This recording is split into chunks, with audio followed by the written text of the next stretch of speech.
আর এবার নজর রাখা যাক নিউ টাউনের ঘটনায়। নিউ টাউনে নাবালিকাকে ধর্ষণ খুন, সেই ধর্ষণ খুনে 19 দিনের মাথায় চার্জশিট জমা পুলিশে। আমার সঙ্গে রয়েছে সরাসরি অনুপ। 19 দিনের মাথায় চার্জশিট জমা দিল পুলিশ, কি উল্লেখ করা হলো চার্জশিটে?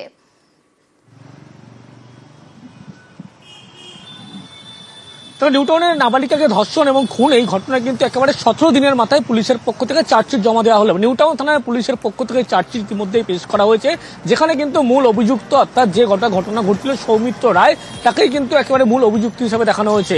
এবং তিনি গোটা ঘটনা ঘটিয়েছিলেন একেবারে 7 নম্বরের কাছ থেকে কেষ্টপুর এলাকা, সেখান থেকে নাবালিকাকে নিয়ে আসা থেকে শুরু করে পরিকল্পনা মাফিক কিন্তু একেবারে ধর্ষণ এবং খুন এই ঘটনা কিন্তু তিনি ঘটিয়েছেন, এমনটাই কিন্তু উল্লেখ।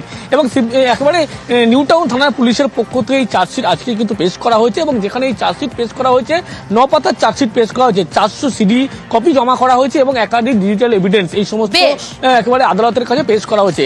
বারাসাত চার্জশিটে নাম রয়েছে রিকশা চালক সৌমিত্র রায়, একজনেরই নাম উল্লেখ রয়েছে চার্জশিটে।